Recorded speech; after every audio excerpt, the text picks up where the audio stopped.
Hello everybody and welcome to Geek of Thrones, GodisaGeek's weekly podcast on the wonderful Game of Thrones. My name is Dan Murphy and also with me, as always, is Mr. Chris White. Chris, how's it hanging, fella? Alright mate, not too bad, all good now. Nice long day at work, but I'm glad to be chilling out, finally getting to talk about some Game of Thrones. I know, tell you about it, Yeah. we've had to push this back a day. And I know. I've been on the edge of, I've just been on the edge, needing to discuss stuff. I think, great episode. Let's just get straight into it. I think it's a good episode. It felt very mid-season finale-esque in that big things, well, at least one massive thing happened. There was a lot of people getting kicked into the directions that they're going to go for the rest of the season. Definitely. And I thought you know what I mean? I think It just feels like it's like flowing perfectly now. It's it's moving, properly getting in there. You can see it trying to lead to an ending now, which it feels good. Yeah, a couple of arcs came to the end, and then others bounced again, starting new stuff. And like I said, everything just got kicked into the right direction. I thought, and I think everything. Definitely. I thought it was a really good episode. It felt, like I said, even literally, it shows it's a good episode when I was very interested with everything happening with Marine and Danny. So I think you can't get a bigger, more props than that, really, can you? But yeah, Definitely. really good stuff. And why not? Shall we just get straight into it with what I think is one of the best scenes in nearly 6 years of this show? Oh god, it was amazing. It's so good. Well, dear listener, I presume you've watched it. I hope so, because we're going to ruin it for you. Yeah. But John is spotted another new haircut, very Ned Stark-esque, and he's telling Ed that he's leaving. Ed rightly asks John how we can leave them after what they all know about's come in. Then John makes a good argument, but then a horn sounds, and the debate gets put on the table. But who's right in this debate? And maybe it's not really worth talking about since it's not ever happening anymore. But who is right? I mean, they both making good points and good arguments. You can't really argue with either, can you? I'd say they've both got good points, and they're both just highly emotional with everything that's happened. I can't really blame either of them, to be fair. Mm-hmm. And right, where did John walk to last week after he said, "I'm done"? He walked through the tunnel, didn't he? It could have been like a factual error. It could have just been them teasing you. He could have just, I don't know. It could have been just going to the. I'm sure they made him do that because they all thought he was going to leave, and like we said last week, we all thought they were going to fuck us out of what came after and not give us the reunion. Well, maybe they did it because people are going to think that.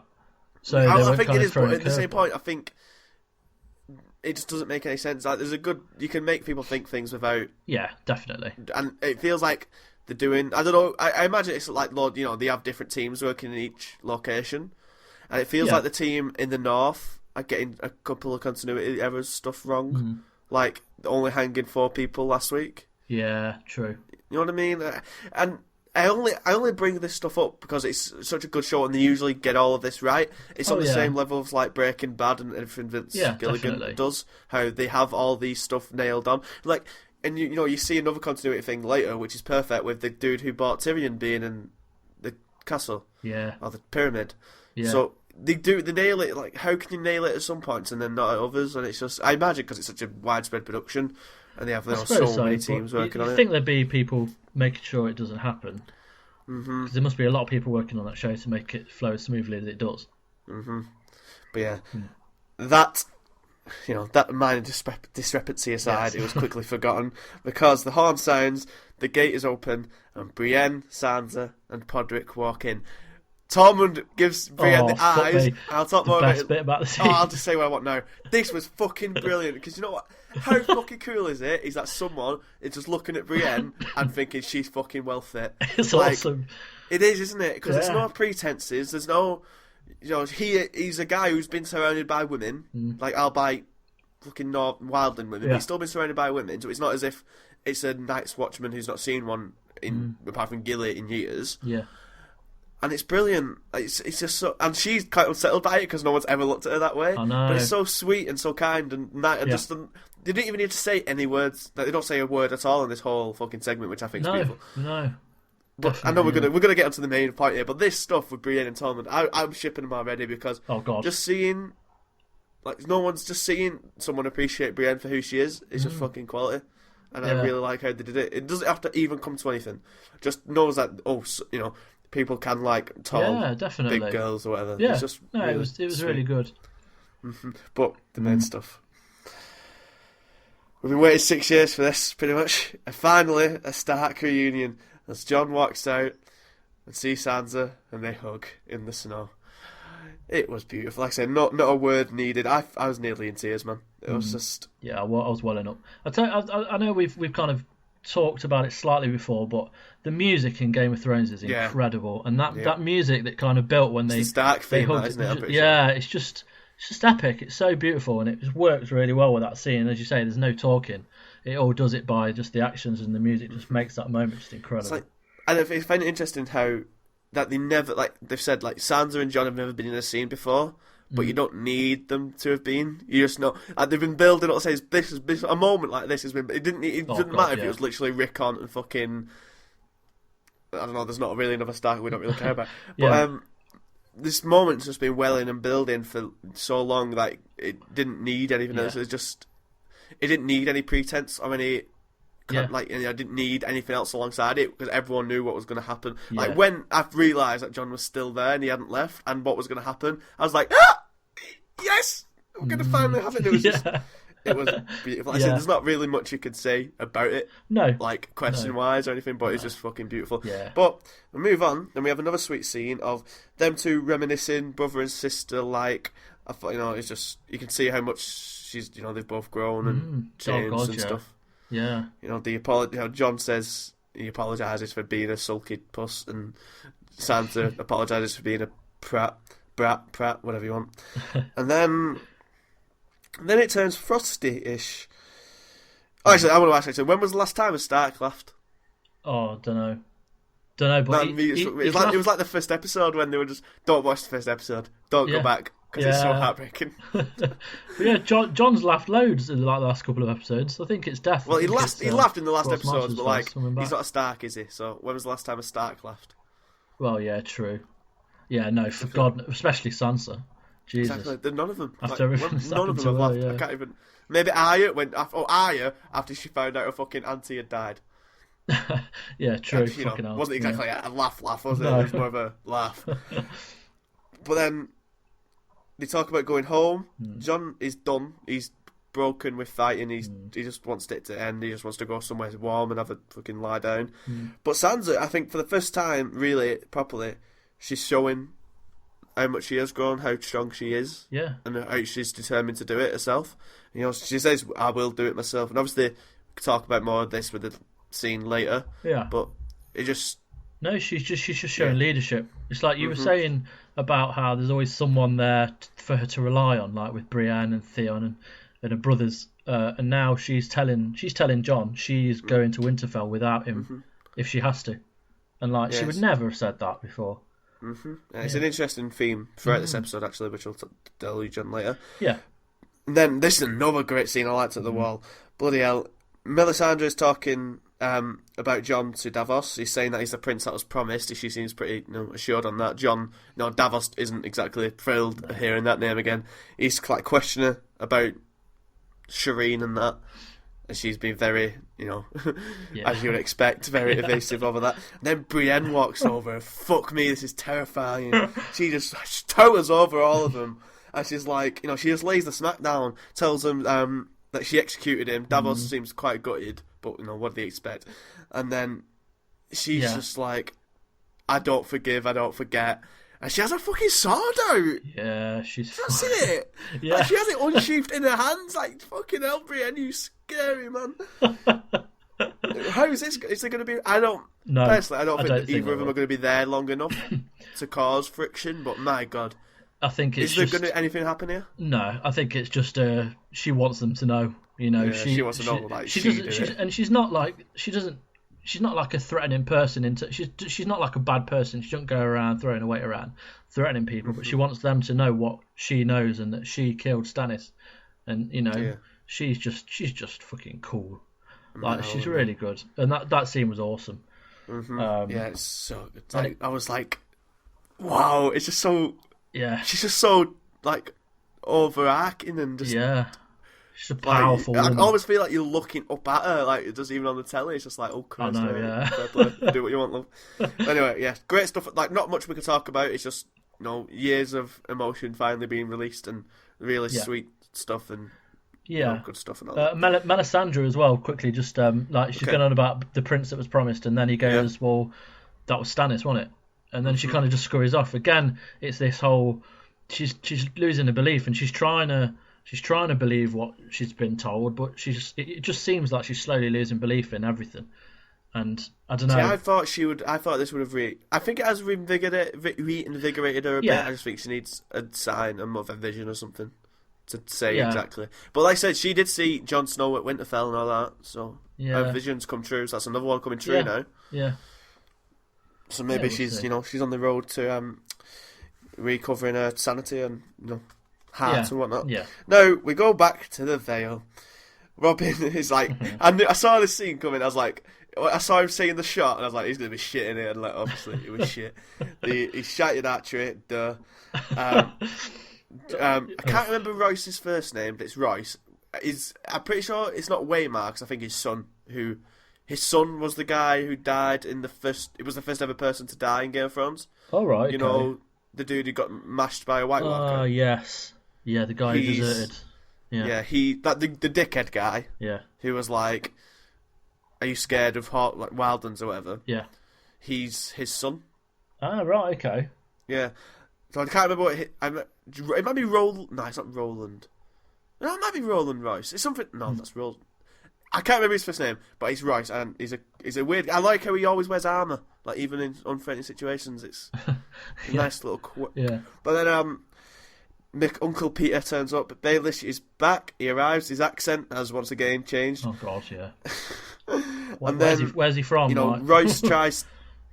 Fuck knows. Royce tries standing up to him, and fucking within literally, if this was a chess match, it'd been like Royce going direct and Baelish making literally two sly moves and having him like a knife to his throat straight away. He he easily manipulates young Robin, obviously, because he's like the cool uncle who turns up every fucking 4 months with a present, and you just love him. And like when he says something like, when your parents tries to get you to bed, go to bed early, but your uncle's like, let him stay up, and your kid's just buzzing. It's just like that, isn't it? Yeah. But he tears Royce down immediately, threatens him with inadvertently threatens him with the moon door. But then, in the same breath, he shows him that he can keep him alive by, again, manipulating Robin to not do that. Yeah. And Royce is just like, when he says, "You can trust my absolute loyalty," whatever, when Peter's saying, "We have to trust his absolute loyalty," he's not telling it to Robin, is he? He's telling it to Royce. Oh, yeah, yeah. Just, great. I think there's a good, like, he couldn't have summed up, like, a quick reminder of how good Baelish is at what he does. Oh yeah, he's got literally half of the kingdom fucking playing on his fingers. Yeah, he's literally got, no matter which result ends up happening. Yeah, it's it's his way. Yeah, no. And well, then he talks to old Robin and tells him that Sansa escaped, and then he's like egging him on to say what he wants, and that was my condition as well. It's just so good. He plays it because it's making him feel like he's smart when he's just doing what he wants. It's so good. Yeah. And now, as we predicted, Baelish is going to swoop in and hopefully wipe out the Boltons, is he not? Yeah, I think that's how it's going. And like, I want to kind of mention this later on when they're talking about the sizes of the armies. Like, they're obviously not aware, that this is happening. So yeah, I think Baelish. But what I want to know, like, everyone's kind of questioning Baelish's intentions. Can we not just assume that he genuinely wants to help Sansa? Well, I think that comes down to the question, which we can talk about when we talk about next episode as well, is did he know about Ramsay? Did he purposely put Sansa in harm's way to either that she dies or then she escapes? Did he plan for her to do did he plan for her to escape or die, so then he could rally the North to help, to avenge the Stark? Not like the shot of dead Stark to avenge, but that innocent girl. Yeah, blah, blah, blah. Yeah, true. Or did he genuinely not know about Ramsay being a sadistic little cunt? Like, I'd like to. I'd that's like to think he with didn't. Baelish, I'm but then to again, lean you, to you that know he what did. he's like. Yeah, I yeah. tend to lean to the fact that he did know. Because it's literally Peter Baelish and he knows everything. And yeah, that's you don't know how, don't know why, but, you know, them little birds fly. Yeah, true. But he's joining the war. Like I said, the army thing is interesting. Like, we predict... should we just talk about all the armies and sizes of shit when we come to the scene? Yeah, let's do it, yeah. But yeah, great return for Baelish. I can't picture Robin not on his mum's breast. Like, I see that face, and I just see him peeking out like of his mum's blouse, just looking at... He's just a weird little shit. And I don't dislike him like some of the others, but it's just so weird. Like he could be. I know there might not be many more scenes, but he could be quite interesting. One question on this before we do leave? You know when the guards step up and there's Roy says you cross swords or whatever, and the guys step up because someone says something. Was the guards behind Royce, in your opinion, were they gonna betray on Royce because they're loyal to Arryn? Or was it just going to be a battle if it went to that scale? I would say they were quite loyal and they would have gone to battle. Okay. That's what I thought. Okay, it's interesting because they all. It's weird, the Vale, because like I said, it's like they are all proper, just like the Starks, like, but a bit more. They all love him. If you remember, in season 1 when Tyrion's out there, and all the knights want to revenge Rob Arryn. What's he called? Rob Arryn? Yeah, true. John Arryn? John Arryn. John, so, it's interesting. I don't know. But anyway, so we fly over to Meereen. Yeah, why not? There's a nice, run of 3 scenes here. So, Tyrion and Missandei and the crew are watching as the slavers come in to Meereen. And this is a beautiful shot of that. You never really seen Meereen's beauty. Stunning, yeah. But it was a really beautiful shot. Tyrion's invited him in for talks. He's taken the diplomatic approach. And I said, I thought it was like, this is more of the Tyrion humour I like, where he's being funny but not trying to be funny. The stuff of my time in slavery, like, that was funny, because we don't, and then Missandei's like, how long? Yeah. That's more of his humour, not calling him for not having a dick, and then later on when he gets his words wrong again, talking to the former slaves, like, that's the more Tyrion humour I like. Yeah. So he offers, they come in. Like I said, the dude who bought Tyrion is there. He's obviously got a promotion or 2 since. I think nice continuity. I even wrote him a notes, like I said. Then they debate about slavery. I think, obviously, I'm against slavery, but the arguments they make are good for their point of view of a land that's always done slavery. Yeah. And of the people who benefit from slavery. Yeah. You get me? I do. Don't agree with them, but I think they're putting their best case forward. And then Tyrion knocks him down saying, you don't need slavery, I'm richer than all of you. And then he gives the cities 7 years to end the slavery in return for cutting off support of the Harpy. And I thought that was a clever thing. We don't support the Harpies. Yeah, right, but just stop it. Yeah, he knows that they do. Yeah, and then, just 7 years to abolish slavery. Good or bad? Will it work? Etc. Etc. I think in Tyrion's eyes, he genuinely thinks it was a good idea. I think he's just out of touch, and I think Grey Worm and Missandei they know the situation there. They know what they're like. Like, obviously, Grey Worm's pretty pissed about it, and I can understand it because he's seen it his whole life. Tyrion's come from a completely different background. He's the advisor, but he doesn't know what it's like there, and he's trying to work out what to do, but he just doesn't have the same ideas as those two and Daenerys. So I just genuinely think he's trying to work out some kind of deal. He thinks it's for the best, but it really isn't. But I think they're obviously upset, Missandei especially. But I think it's like when he brings in the prostitutes that kills it. But it's all interesting because when you've been a slave all your life and all your family before you have all been slaves, how do you know not to be a slave? That type of thing. It's interesting arguments, I think. It's like, what if Tyrion just went, who wants to be paid loads for being a prostitute for some rich people? And if they're going to prostitutes, it's a legitimate profession, getting paid for it. So I don't know, it's weird. I think, do you think, has he bitten off more than he's chewed? Has he fucked up here? But I feel like he's done the best possible. Like he says in the latest scene, he can only do 2 things, and he can't, no matter what happens, even if he's just doing this as like a thing to like backstab him and buy. I think it's more. I don't think he's doing it that way. I think when Daenerys comes back, he'll explain it like it buys him time. It gets, she's coming back with a fucking crew, so it like buys them time to get their own house in order, and then they can go and sort others' houses out, because like they couldn't do anything about anything because they haven't got enough forces to even help their own city. So how could they do anything about the others? So if they get them on good terms. So yeah, you think he's buying his time a little bit for Daenerys? I think it might not be. Yeah, so I don't think it's a permanent thing. It's like no written contract here, is there? Oh no, I feel like it's his best interest to. The only thing is, do they keep up to their end of the bargain? That's what he's. Is he more cunning than them? And anyway, so why did he speak? Why wasn't it Varys?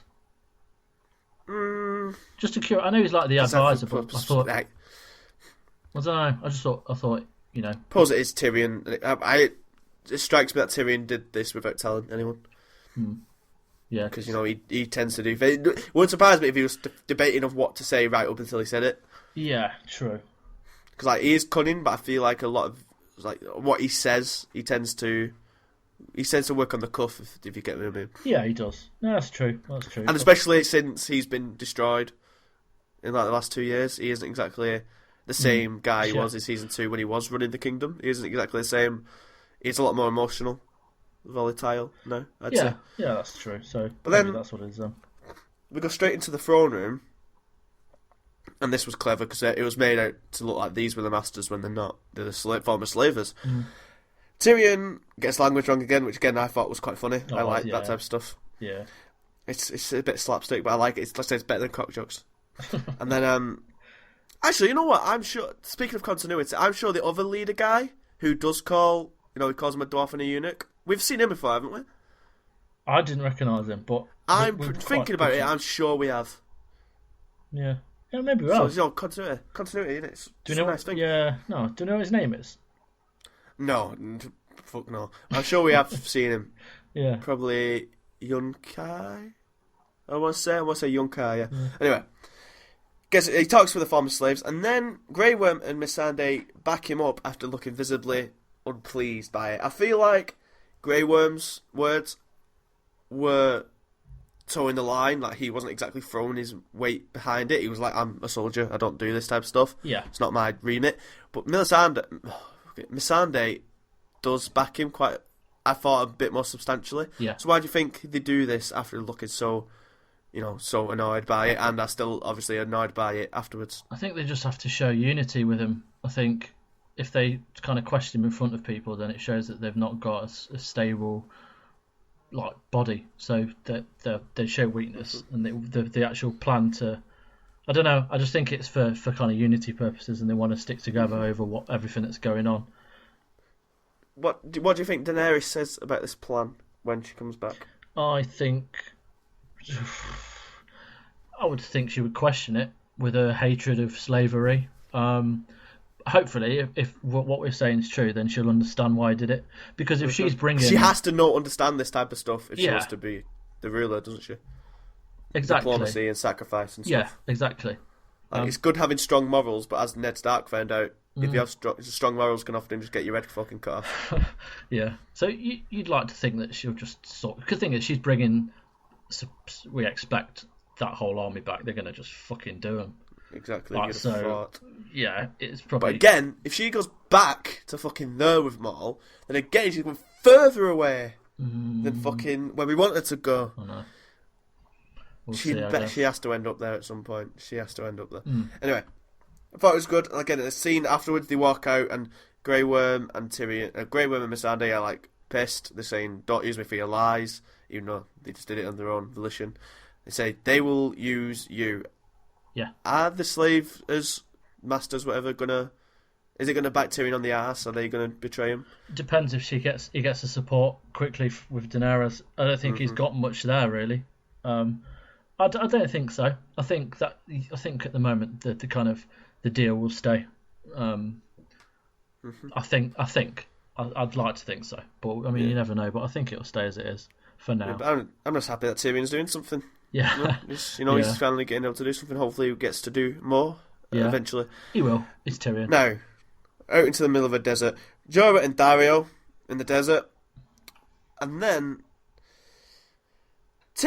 Dario gives completely unnecessary digs, in my opinion.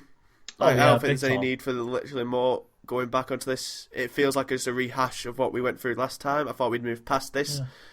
He's like, oh, you're too old, you mate. You couldn't fucking ride her. She's like a fucking feisty. And he's just being a bit of. What is it? Does it change your opinion of him? Because again, I feel like at the end of their scenes, he respects him again, but he's like the same rehash of what. I don't think he needs to do this. He doesn't. No, he doesn't need to do it. I think like the last episode when he was making jokes about it, it didn't seem as kind of harsh. But I didn't think the jokes were as bad last time. No, they were. The jokes this time was like, you're too old, isn't it? It's like maybe it's just banter between. Maybe, but I think that it was quite funny when he says, "You weren't disciplined as a child, were you?" Yeah, again, and that's what I thought. I was like, because it is just digs. Because when he says that, it's like Jorah's just like he's a bit pissed off, but he's taking it in good grace. So at that point, I was getting annoyed by it. It's like there's no need for this again. But then by the end of it, I was like, fine, whatever. Yeah, I thought he handled it pretty well. But are they, with Jorah chugging about and then not being able to fight the dude, are they purposely showing that this grayscale is finally taking its toll on him? I presume this is what grayscale does. I would say so, because he wouldn't have suffered that much. He's a fight. We saw him fight. We've seen him fight. Exactly, that's the only thing. He's fought. I know in the actual pit last season he got saved a couple of times, but in the qualifying pit he was quality. Yeah. So maybe maybe that's the point. So it can't be age. So I'm thinking, is the grayscale finally taking its toll on him? Maybe, or is it just showcasing the strength and the skill of the Dothrakis? Like, is that? No, because it's even in the walking, in my opinion. Yeah. You know what I mean? Like, he's struggling. I know he's older, but I feel like it's like subtle. And then obviously... Go on. No, I was going to say, I think he's definitely struggling. It's definitely the grayscale. But and obviously now Dario knows. So that'll be interesting to see what happens. Does this affect things at all? Does he not let her go near her? Like, they still seem close, they're still working together, but like, how does he use this he seems like the type of person who'd use it to his advantage, and we all know Jorah is the type of guy who doesn't tell secrets out. I'd like to think that he doesn't say... He might say something if he needs to, but he won't say anything. I think it won't get to that. I've got a feeling Jorah's going to die relatively soon. He's going to die for the cause. He can't make it out of the season, in my opinion. But he'll do it. He'll do it for Daenerys. He'll do it to, The thing is, what's going to threaten Daenerys at this point? Pardon? What's going to threaten Daenerys at this point? White Walkers. I don't think there's a lot to threaten her. To really threaten her, she's got this massive army now. She's going to take everything. I'm assuming she's got the Unsullied. They'll unite, will they not? Surely they have to. And then surely from there, it's back to Westeros. You'd hope. But she has to get, like I said, she always has to get a house in order before she leaves. Yeah, so definitely. It's interesting. Anyway, they make their way through the city. Thankfully, Dario wasn't stupid and didn't bring his knife. Yeah. And, we all know Dario's going to get killed by that knife after seeing he's so attached to it yet. Oh, Whenever he dies. Yeah. That's how he's going to die, surely. Yeah. Anyway, they make their way through the city. They end up getting... Right. They do the merchant thing to these two Dothrak. Why don't they believe him? I don't know. But he kind of looks down at him and looks at his clothes, looks at something on him maybe, and he just... They must see a lot. I don't know. They're not stupid. Maybe they just I don't know. Maybe they just saw something. They kind of underestimated their brains. Maybe, yeah. Maybe. It's a good shit. But they don't believe the merchants. The other guy flees. Dario chases and breaks his neck. Jorah stays to fight the big dude. Doesn't fare too well. I fucking loved the throw the sand trick and how it just so blatantly failed. It was so funny. It was like proper dramatic music and then just silence. That's how they should do humour. Stuff like physical and like more natural instead of forcing jokes. So good. Yeah. Oh yeah, definitely. I was like, oh, all right. Good one, Joe. And then as he's about to die, Dario comes back, stabs him. And then, again, I thought this was funny when he started smashing the dude's head in with a rock. I thought, that's so funny. It's just, because it just goes on for that one that one crush longer than was Yeah. needed, and it just stuff like that. It's better humour for me. Like, I love people getting their heads crushed. It's well funny. Yeah, no, it's good. It's a different way to do it. They've never really showcased this side of it before. I feel like it's only kind of come on in the last series. They're definitely pushing humour this year. Yeah, definitely. And some of it's hitting, some of it's not. But this most of this episode did hit for me. Yeah. Dany is talking with the Crones.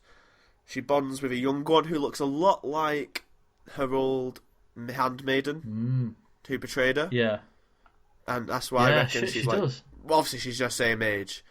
But I feel like she's like just bonding with her because she recognises her maybe. But she was a traitor, so same thing. But yeah, she's definitely...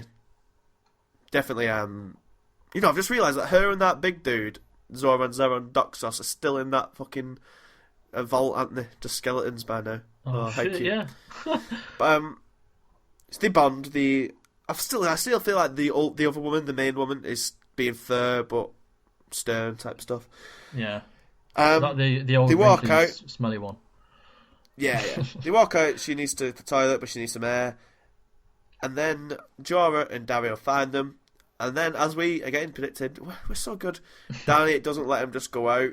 She's gonna be smart about it. She makes the right decision to go back and not just escape, but rule, I suppose. She does. Yeah. The thing is, this is awesome because, actually, before I did, why is she not surprised to see them at all? There's no what the fuck are you doing here? It's just get off her. It's just so fun. That's quite good actually. It's like, but no, it's a good spot. It's like, she's not, oh, you're, it's like, yeah, obviously you're coming, duh, it's fucking me. What's up, you're so fucking long, lads.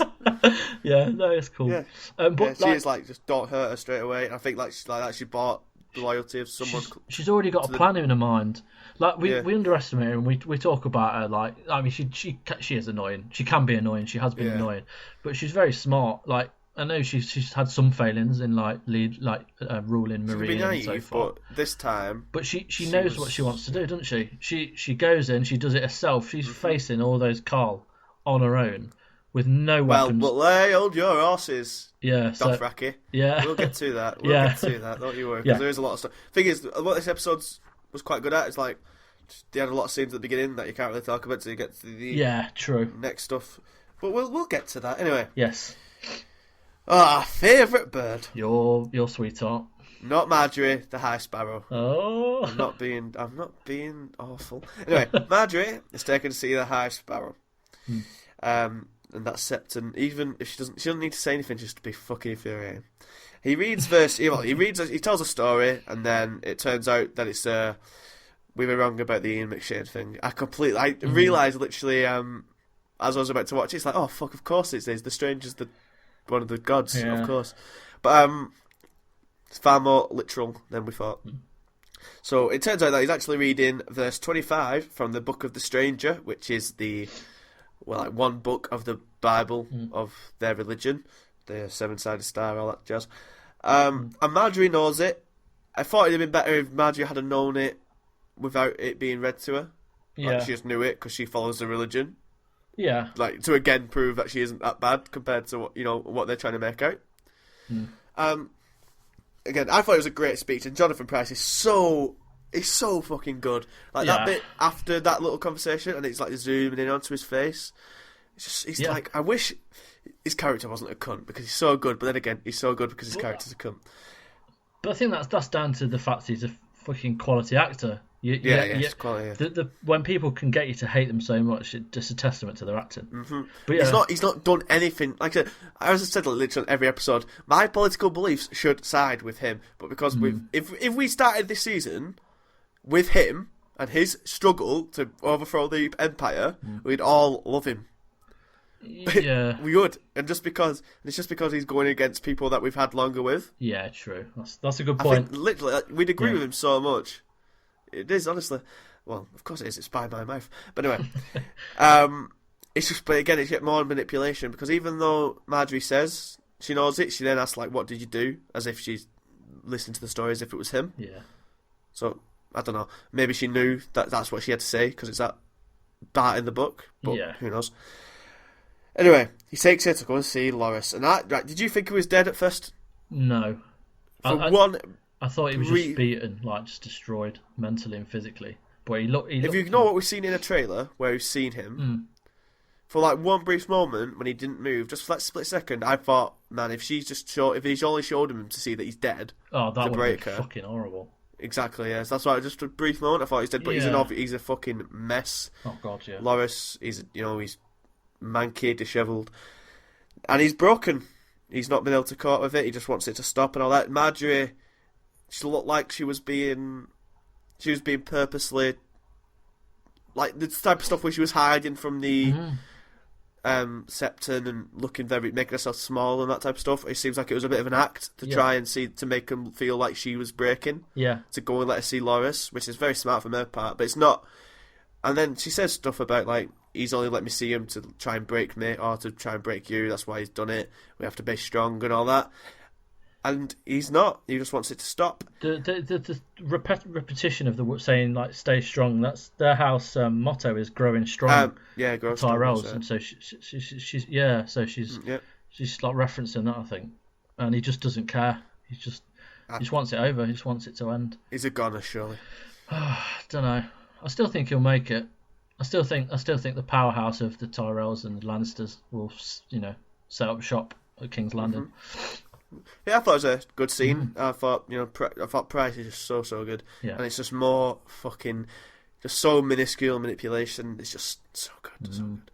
Anyway, Pycelle is talking to Tommen when Cersei enters, and the fire is well and truly lit within her. Pycelle is how is he still alive? I hate him. I hate him He's more so than anyone. unbearable to watch. He's just shuffling out of that fucking room. That was another, so long. Yeah, that was another bit of the humour. That was on purpose. They dragged it out because it was funny. Yeah, and he's just so funny. And then he gives that fucking smile that you can hardly see under his shite beard. Like, how is this dude not dead, man? Don't know. He's just, he needs to die, but he's not. He's gonna win. He's gonna be the last person dead. Anyway, T is being a pussy again. Yeah. Well, I don't think we should antagonise him, but Cersei is not having it. And then he says he's got something to share, which he said not to be told, and Cersei cooks it out of him. Now, we presume that this is that Marjorie's going to do the Walk of Atonement, yeah? Yeah. Right.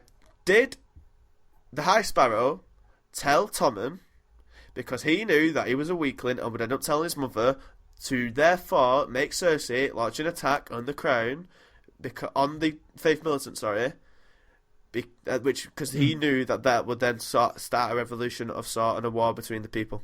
Why would he want a revolution? Because it's what he wants, doesn't he? He wants to overthrow. But it's not going to happen. Well, no, but that's we live in ideals, don't we? Yeah, I know. I think. Yeah. Do you think he was smart enough to do that on his own volition? Did he set someone up to tell him, and then I would say he's the next scene, smart. are they walking into a trap? Yeah. It's not going to go smoothly. So yeah, I think there's a good chance. If it was going to go smoothly, it would have happened in the first 3 episodes. Yeah, exactly. They just crushed him, but they've given too much time to him. Yeah, to it not. Yeah. I think he knows what he's doing.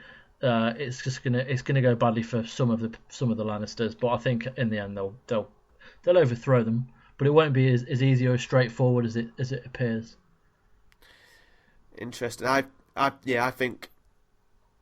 think the High Sparrows played him. To do this, and I think they're walking into a trap. But we'll go into the next scene. Cersei tells Olenna and Kevan that she's going to take her Walk of Atonement, and Olenna's not on for that. She's not down. And then Jaime and Cersei, they hatch the plan for the Tyrell army to take her back, wipe out the militant, and they make it so Kevin wouldn't be disobeying any orders, because it wouldn't be him stepping in; it'd be the Tyrells doing it. And then this uneasy alliance is formed. I thought Cersei in this was brilliant. She's like she's laying all the smack down. She's like, he wanted us to bicker. Well, fucking done. Great. She's like just smashing him with all her points. Yeah. She's getting angry, but she isn't getting. She's level-headed. She is angry, but she isn't getting angry at them for scorning it again, type thing. She's just making good points, and then they hatch this good plan. And I guess like I said, what's going to happen? So is All Out War going to happen? Is All Out War going to occur? I think it is, and they don't seem that asked. I think so. I think the perfect scenario for the next episode is that Marjorie stands at the top of the stairs, takes her clothes off. Dirty dog.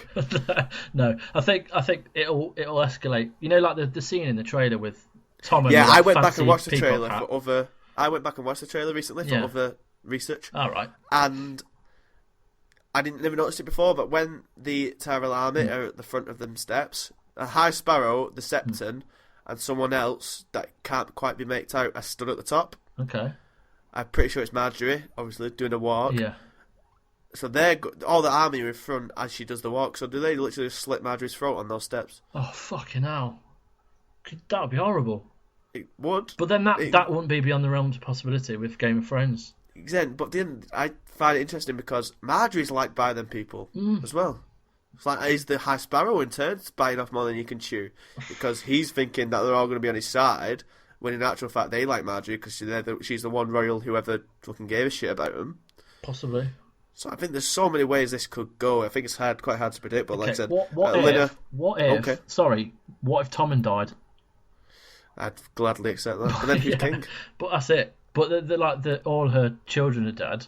That certainly fulfills the prophecy. I don't think that would happen, but it's a possibility. But that's one of the lower kind of things that I think will happen. I think that Marjorie, that could happen definitely, but I'd like it not to happen. Mm-hmm. But I think it'll end up with a High Sparrow dying. And is it going to end up? Who wins that? So who wins at the end of this? So I would say the Lannisters and Tyrells form a partnership. They kill the Sparrows. The High Sparrow dies. Lancel will die in the process because. Well, we see in the trailer Mountain's killing him. Or maybe not, because she does use him as leverage, so maybe he keeps him alive to maybe But I think it's going to end with the Lannisters taking back King's Landing. It's got to really. Yeah. Okay. Yeah. On a boat, Theon is home. As you said, I was trying to make a depleting argument about him not being, but he's home. And we only had one heartfelt reunion this episode, so God forbid we have two, but no, not exactly heartfelt. Yara is sulking just like a father used to do in that chair in front of the fire. Thought that was very purposefully done to make her look like the same. Yeah. Yara is annoyed and suspects him of only turning up for the King's Moot, which is a bit harsh. And then, Theon, he's weeping, he doesn't know what to do. I know he's broken and all that, but I wish he'd just say, listen, love, I just want a fucking bed. Alright, chill out. Yeah, bless him. Yeah, but I thought it was a great scene. I thought the actress who plays Yara, she's been criminally underused because she's quality. Yeah. She absolutely smashes it. And he says the way he gets Yara to chill out and look at him as if he's the brother is by saying that he's going to help her or wants to help her be ruler. Obviously, there's some competition coming, but how is he going to help her? What's he got to help? How can he help her? Does his name have sway if he puts her behind? If he puts it, if he backs her, or does he have some political noose? I would say no. I'd say that's the only thing he's got going for him that we know of. I mean, I'm not aware he's got anything to give really. I think maybe he'll just support her any way he can. I think it's just more of a declaration of brotherly support and love, and I don't think it's much more than that at the moment, unless something kind of gets shown to us that we don't know about. I can't see him supporting her any other way than that. Yeah, I think it's just literally just announcing his claim to the throne. Yeah, but maybe he does have a lot of inside information about maybe he does. Because he was Ramsay's right hand man for ages. Yeah, true. So yeah, maybe he does. He might know some stuff. He certainly knows about what's happened. Well, I don't know. I don't know if he knows about Ramsay being Lord now, but he knows pretty much the situation, doesn't he? Yeah. He knows about Sansa and all that jazz. So he has information, but I don't know how he could actually physically do anything to help, apart from literally just say, "My name is Theon Greyjoy, and I am the actual heir, but I say my sister's the heir," and that's it. Yeah, I think that's it. Yep. Good, nice scene, but again, we couldn't have had two lovely, emotional reunions, could we? No. The theme in this episode, which I'll talk about, is literally in nearly every scene is a women. I noticed this after seeing Yara batter down Theon. Pretty much in nearly every place, there is a woman being stronger than either a scared or weak man.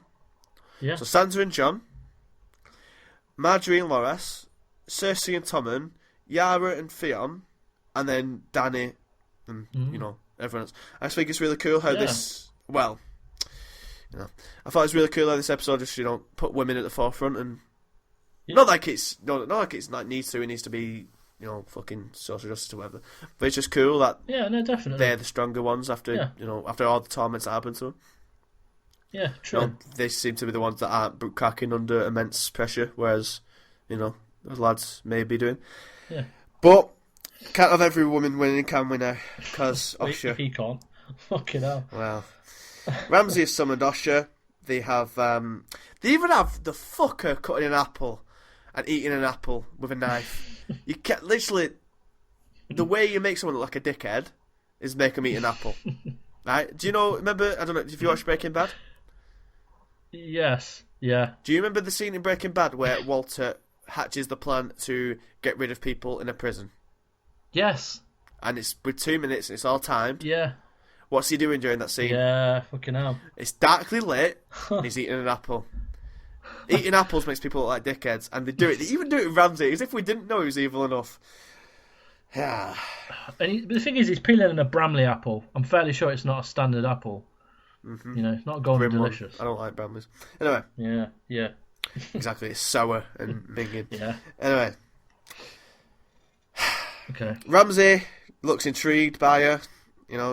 She tries. Osha tries to seduce him. Reaches for the knife, but Ramsay he knows the result of what's going to happen before she even walks in. Mm-hmm. He's just trying to see how long he plays it. He's literally moving the hair away from her neck as they're seducing her to fucking stab her. Mm-hmm.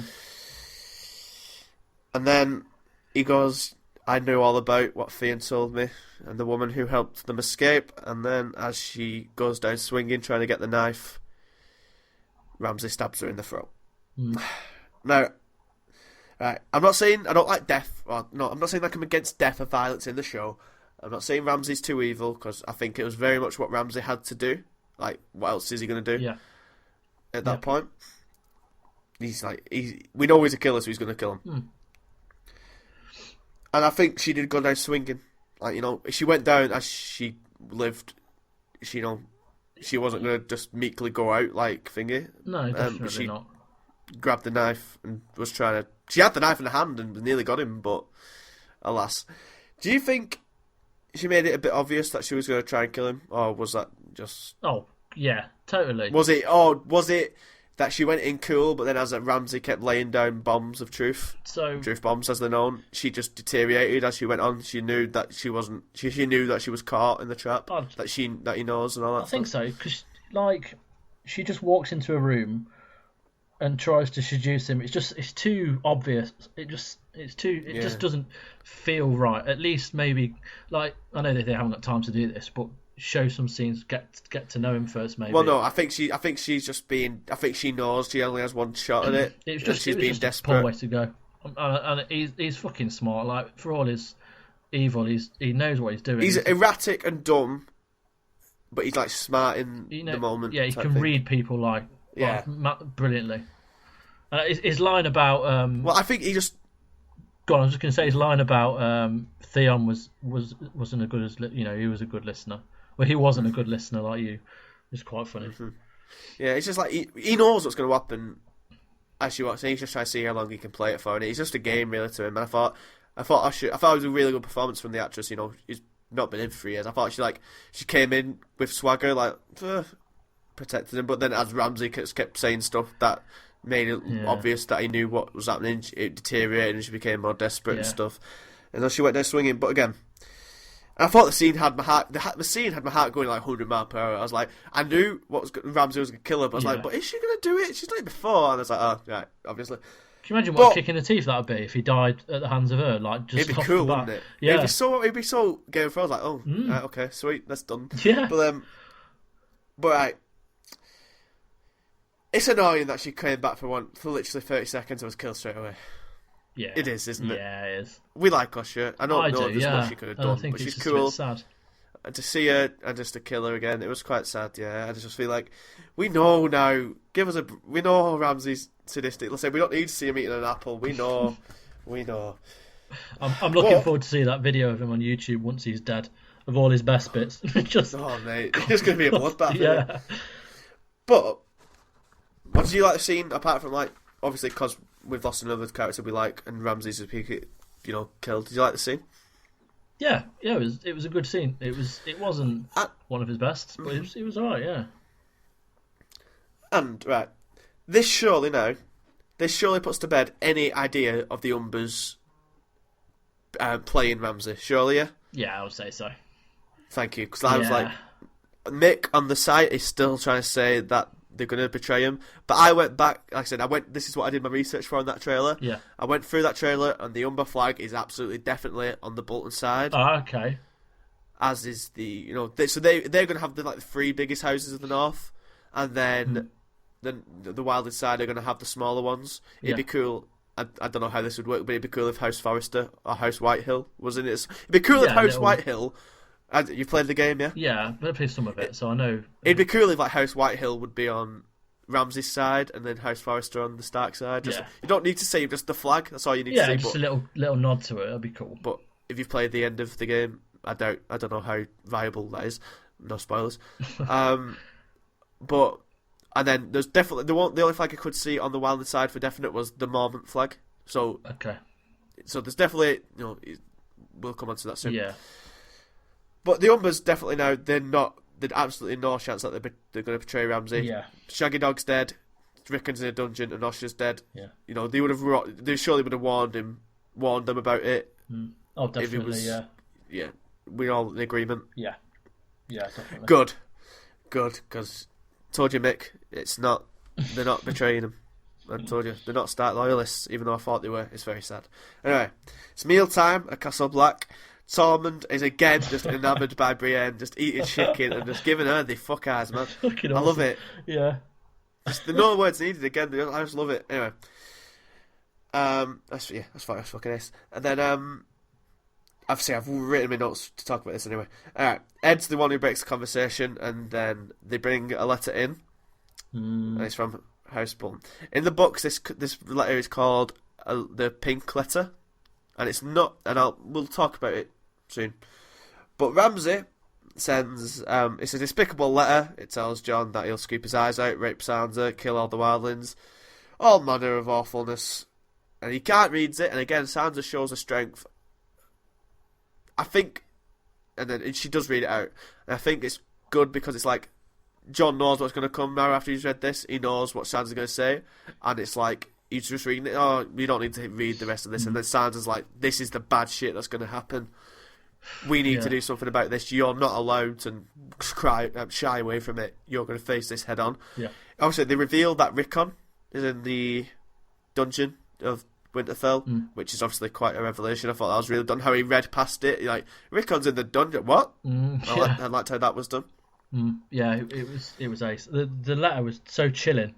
Yeah, like, he was reading it. So Ramsay, you can just imagine Ramsay writing it, like fucking apple at his side, all chirpy, writing it with a big fucking smile on his face, curling it up, putting the dab on it, and like, yo. I'd just be proper buzzing about writing that letter. Yeah. It's the come and see after all the. Yeah. It just something about it was unsettling. Like it was really good. But she kind of takes charge with it again. She's coming out of this as like the leader of this. Like Jon. Yeah, she's not letting him get away with it. It's like, you need to read this. You need to know what he's doing. Yeah. What an awful cunt he is, and with that, we need to save our family house and our brother. Are you going to do it? And he's just like, well, yeah, I guess so. So yeah, Jon agrees to go to it. They're going to go to Tormund. He's like enamoured by Brienne, but as soon as this comes up, he's in the game straight away. No messing. It's like 2,000 fighters, and he's no question. He's his people's up in jeopardy here. No complaints. I do wonder if the rest of the Black brothers will go. I presume not, because they have to stick by their vows. Yeah. I think we'll see the Wildlands definitely. Maybe Ed will go because it's Ed, but possibly. Again, I just think it's cool that you've got Tormund and Brienne on the same side. It's just cool. Right? Well, will we for long though? Because recruitment drive, as we said, this is going to be when Jon sends people out. Davos is going to get sent to House Mormont, the small northern houses. Are we correct? Are we? Yeah. We agreeing? Yeah, definitely. That's where we see the cool Davos speech. Now, Brienne, is Sansa going to send Brienne? Sansa, I'm certain of it. We've seen Brienne in the Riverlands. This is how she's going to get there. Sansa is going to send her to get to our old house, our old mother's house, see if there's any remnants of it, to recruit them, try and get as much as, Tully Stark loyalists as possible. Wasn't this where we saw the Lannister army? We did, which means they're going to reunite somehow. Now, I've got 2 questions. Okay. We don't know why Jaime would be in the Riverlands with Bronn. We don't. There is Lannister soldiers there. Does Brienne recruit Jaime and the Lannister soldiers to help, or does Brienne recruit, as we've said before, Walder Frey, because I tell him that your daughter's been killed. You have no connection to the North now. Ramsay's in control. Roose is dead. All your interests are gone. They betrayed you. Come and get revenge. Is Walder Frey and the Freys going to fucking come in and be the heroes? I love it. I hope so much. It'd be amazing. I think out of both of those things, that's more likely to happen. But I don't know. I think, like, in the grand scheme of things, that would work. That would overthrow the Boltons. But what happens after that? Like, he masterminded the most brutal killing we've seen. Well, one of the most brutal, and I don't see how they'd let him off. Yeah, but you're right. I think that would be an amazing turn of events to have Frey on the good side. But yeah, they're going to go and recruit. It's 2,000 to 5,000 apparently at the minute. I think the Boltons have more. Wasn't it Stannis' army that was 5,000? Yes, I think it was. I think she's heard Stannis is 5,000, whereas Ramsay's probably got a lot more with the size of the armies. And then so it's going to end up being 2,000 wildlings, Jon, whichever support they can muster from Northern and Riverland houses, which could end up being substantial, and then Peter's the Vale. Now, if you remember correctly, the Vale didn't throw the hat into the war; they weren't involved, so all their army is stocked, replenished, and good to go. They're like well-respected knights. So I think it's how it's going to play. Is that it's going to look like it's going to be like with Stannis coming in to the wall. It's going to look like it's all over. Yeah. And then, well, maybe not, but we'll because what happens next episode. But it's going to end up they're going to come in and just sweep up, aren't they? Yeah, I think so. Do you reckon it's going to happen next episode? No, this will be episode 8 or 9. Yeah. I think it'll be like a season climactic one. No, this isn't just theory, and it comes with book stuff, because in the book the letter's a bit more. It still says it's from Ramsay and stuff, and it's still vicious. But the theory is basically that Baelish may have sent the letter to rile up Jon to get the army started so he can go in. Okay, how would you know about everything? I suppose exactly. That's my only. I don't think it's true because he wouldn't know about Rickon. Unless he's the guy who made him send it to Rickon. See that's so much possibility because it's Baelish. Because that letter gets sent really quickly. Yeah, I don't know. Do you know what? That'd be amazing if that all came to we saw that happen. That'd be insane. Like in the next episode when they're all stood with him, maybe. Can you imagine? Just God, I'm all excited now. I didn't even think about that. And we know he was at Winterfell, so he could have easily stolen the stamp sigil thing.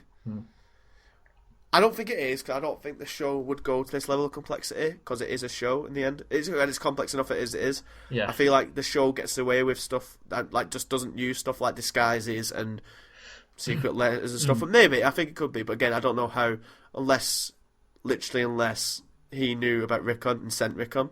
Yeah. Which again is putting another Stark in jeopardy. Yeah.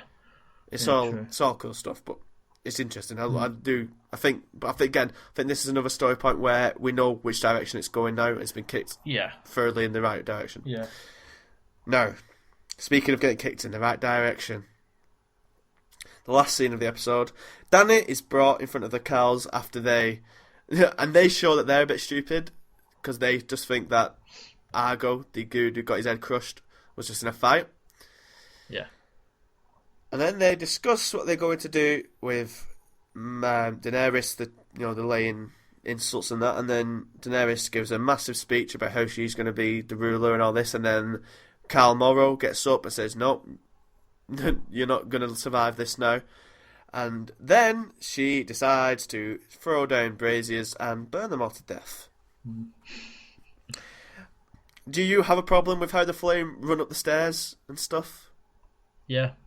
what did she line the stairs with? That's what I There's no think. like, there's no straw, there's no grass, there's no wood, there's no sawdust, there's nothing that would set that fire on, set it on fire. But maybe that's just. I don't know how true it is. I don't know how she'd have done it, but maybe with the help of the woman. But I had the inclination. Like, I thought when I saw it, I was like, oh, she's lined the steps beforehand. Maybe that was my theory. And then again, should we just ignore the fact that these Carls could have easily jumped over it and strangled her to death? The fucking We'll ignore it. Yeah, let's. We'll ignore it for the moment because it was a cool moment. She knocks down all the braziers and the hut goes up in flames. They're all dying. They're all screaming to death. They can't get out because Jorah and Dario have, slit the throat of the guards and locked them in. And then they're looking out in the distance. Jorah knows what's coming, and Dario looks a bit worried and hesitant. Yeah. But he's not seen it before, has he? Exactly. Which I think Dario comes out of this as a changed man again. And then, they all die. As every Dothraki in the vicinity runs towards the hut, Daenerys walks out. To me, she looked a lot like a White Walker. Remember we see the White Walker come into Jon in that hut? Yeah. It reminded me a lot, just like they look the same, which is it's very nice symmetry. Yeah, definitely. Asymmetry, I don't fucking know. They walk in, she walks out, and unburned, obviously, full frontal, which pisses in the face of them rumours about her not wanting to do nudity anymore. Does it? Actually, it's fucking powerful, emotive scene. Well, yeah, definitely. She is back. Like her, she did it all on her own. She didn't need the dragons to help her, which we kind of thought would happen, but no, she didn't need it. She used her own cunning and her own not being able to burn powers to outsmart them, kill them all. Yeah. She had a nice line with the badass line with "You won't serve, you will die," and well, okay. Walks out. They're all bowing down to her. There was there was stories about 100 Dothraki, old and crippled, saw her walk out of the pyre, and now 100,000 have seen her walk out of a hut, which is on fire. She has now got 100,000 strong Khalasar. She's going to be unstoppable. I think that the scene was just. It was good to see her back to that. Yeah. She's not had the best of times in terms of screen time, and it's all felt very repetitive up until now, and it's a shame. Well, it purposely mirrors the last episode of the first season, the last scene of the first season where she walks in the face. Purposely mirrors it, but to a much grander scale. And whilst it's been annoying seeing her go back to the beginning, it's interesting how she's gone through that beginning so much quicker now. 4 episodes, because she's smarter now. She's powerful, and I think that scene where she doesn't care. I think it's symbolic because she has no clothing. It says that she doesn't need anything to rule. Yeah, definitely. She's got dragons, but she doesn't need them. She's got free. She can do it by herself, and it's just such a powerful scene, and everyone bowing down to it. Yeah, and I think we all kind of. Well, I personally thought she wasn't going to get out of it without her dragons, and I think a lot of people might have done. And the fact that she's done it all on her own is it's a nice little twist to it. I think it was a good idea to kind of have her be the one, to kill all the Carls and escape. Yeah, because it was so important. She couldn't have been the damsel in distress that just got rescued by them too. No, it couldn't have happened. It would have completely destroyed her. Yeah. But, she's wrecked it. And now, like I said, the first time ever I was actually interested in everything to do with Dany. Yeah. I'm really excited to see what she does now. Yeah. I hope there has to be no more stalling now, or at least as little as possible. I think this season has to end with her on the boats to Westeros. Yes, yeah, agreed. That's where it has to end. Agreed, yeah. And obviously, I think it'll end with her going to Westeros on the boats and the White Walkers at the wall. Possibly. Oh, shit. That'd be a way to end it, wouldn't it? And, speaking of ending it, that was the end of the episode. Great stuff. No Bran and no more Tower of Joy. They're going to fucking milk it till... They're going to milk that to the end, aren't they? Yeah. They're going to save the reveal of who Jon is until the end, aren't they? Yeah, definitely. Which is a bit annoying, but what can we do? Yeah, there's a lot more stuff to kind of deal with that will keep us entertained, and I think they've done it before where they kind of keep things till the last minute. But I've never felt let down by it, so I'm sure it'll be done very well. Yeah. I thought really, really good. Not as good as 2 because 2 had just so much going through it, but I thought better than last week's, and it's on. Everything's going in the right direction now. It was an episode that there wasn't much speculation to talk about where things are going because now it's so obvious which way things are going. I think it's good now. It's flowing in a satisfying manner. Yeah, definitely. There's a certain path now that we all know where things are going to head. There's going to be the war. Daenerys is going to get her army back. We assume she's going to go to Westeros. Yeah, there's a lot of the path to kind of going somewhere, and there's going to be a lot of violence in the next few episodes. Certainly is. Well, that's the end of this episode, unless there's anything you've got left to say, Chris. No, not all. I just a really, really good episode. Loving where it's going. They're kind of getting all the things I wanted to see happen, and I think the next episode's going to be excellent. So, yeah.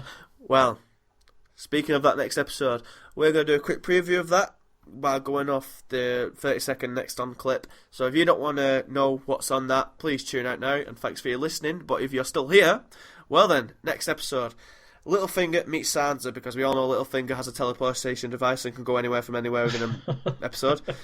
He meets Sansa in some sort of decrepit building. Do you have any idea of where that may be? No. I would assume she's still at Winterfell. Castle Black. Sorry, Castle Black. I would assume that's somewhere. She's not really gone anywhere yet. I think her and Brienne. I think Brienne's gone out with her. I think it's a purposely. They've got a note to her. Yeah. Say, come and meet me here. It's this dishevelled castle or something. I don't know, but I think it might even be that tower where Jon was, or Bran hid when Jon was fighting with the Wildlands, something like that. Yeah. We'll have to see. She's proving that she's smart and not standing down anymore. She asked straight away, did you know about Ramsay? What will he say? Will he, okay, what is the answer? What will he say? And will Sansa buy it? He won't say that he knew. He won't say that Ramsay had, he knew what Ramsay was like. He's not that stupid. But I also don't think she'll buy it. I think she's not she's not stupid herself. But then saying that, Littlefinger is the master of words, so you never know. And she's never had, when she's questioned Littlefinger, she's never had anything to doubt him on, even if it's just her own feelings. Yeah, exactly. She's never had any evidence. I think if she doesn't fall for it, what would happen to Littlefinger? Exactly. She wouldn't kill him, would she? I don't know. I think that would be interesting, but I don't think that's Sansa's style. I just don't see that happening. Okay, but do you think you know? I guess is a question. Yes, I think you knew.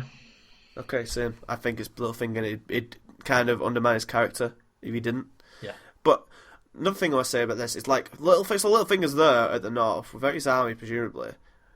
And we all think he's going to do this heroic thing and swipe in at the last minute and be the hero that nobody knew about. But he's making himself known to Sansa for some reason. So what's he going to do? Is he going to take her away to somewhere safer, away from the war, or is he going to I don't know? Is he going to tell her that he's got an army? I'm sure he'll tell her. I don't think he'll take her away, and if he does, it'll be by force. She won't leave with him. Okay. I think. But you're not taking Sansa by force with Brienne, though. No, God no. And Tormund. So yeah, I don't think that's going to happen. I think it'll be. Pardon? I said Oh yeah, I think. I think it'll. Well, I don't know. It's quite interesting, kind of. It's interesting. I didn't expect Littlefinger to be meeting with him until they killed, until they come in with the army. So I'm intrigued. But anyway, Jaqen gives Arya the poison, and I presume she's off on a mission to kill someone. Who would that be? No, just a no mark. I said earlier about that list that she has some significance to them. I think it's someone on the list. I don't think it'll be anyone. I think it might be Frey. I don't know. I don't think it'll be. I don't think she's leaving Bravos yet. I think it's going to be a no mark in the city, like a first test. Yeah. But I'll tell you what I think will happen. I think she'll run into Gendry on the street. Yeah. I think she's no one at the minute, and I think she'll end up running into Gendry, which will spark stuff in her head. And so do you think I don't know whether she goes from there. All the kind of work that's... Yes. Yeah. I think she'll get on... No, because he's... The only way this doesn't happen is... Remember last season when Baelish said to Olenna that he's got a boy for her? Yes. Yeah. He was in like his old brothel and he was dishevelled. Yes. Yeah. Was that boy Lancel, or is it someone we don't know yet? And if it's someone we don't know yet, is it Gendry? Has he somehow got older Gendry? Could be. So remember, he was on the boats and that Yeah. when Joffrey was killed, so he could have easily just intercepted Yeah. him. Yeah, I don't think it's Lancel. I don't think it's Lancel. It could be Gendry, to be fair. So do you think that thing's still in play, this boy? Yeah, I would say so. That'd be awesome as well. A really nice little touch to it. But either way, I still think Gendry's going to come back into it at some point. Yeah. I don't think he's gone yet. But it'd be cool. It'd be cool because literally you just ran into him on the street. I think I'd feel it kind of all the hard work that's gone into getting Arya to where she is now. To just bump into him and to undo all. Well, I don't mean that. I mean it's not like going to undo her training or anything. It's going to undo her being no one. Because there's no way that character will go on being no one. Yeah. Like, Definitely Arya. Not. She has to be Arya. Anyway, the King's Moot over on Pike is happening. Yara lays her claim. Is a certain Euron Greyjoy gonna lay his claim too? Yeah, definitely. And will it be like he'll come out of nowhere? Yeah, and everyone's like from the back of the crowd. Yeah, that'd be cool. Pretty much, I reckon. There's loads of boats in that sea. Is there going to be more claims? Do you think? What else do you see going down here? Is it just who else is going to claim? I don't think anyone we know, but no. I don't know how this is won. I don't know if it's voted for there and then, but like, intriguing. Would Euron kill her? Do you think? That? No, because we've not seen him in Volantis yet. Oh yeah, true. Yeah.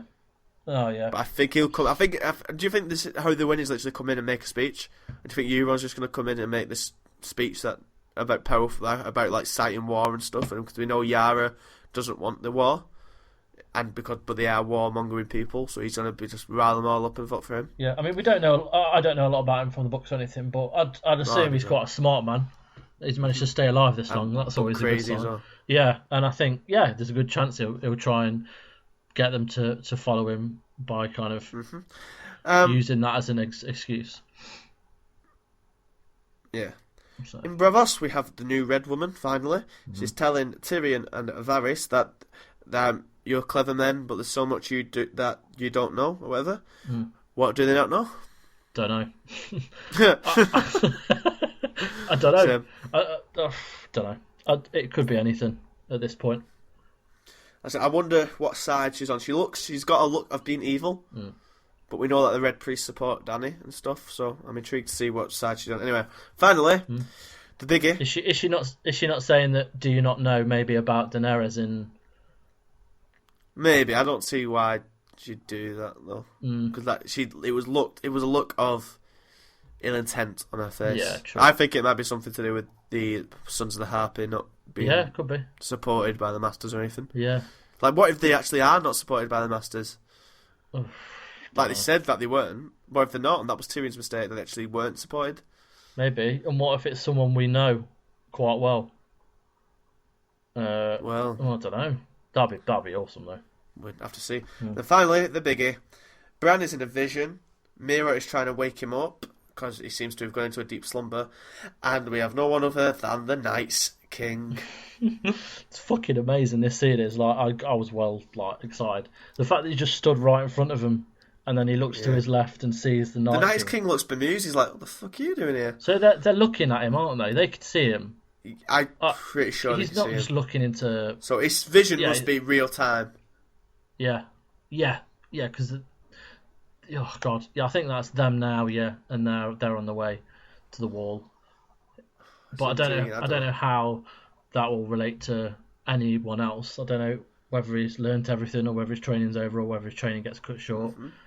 Is it possible the White Walkers have got to the tree? I don't know. Maybe. I don't know. It's really interesting. That's a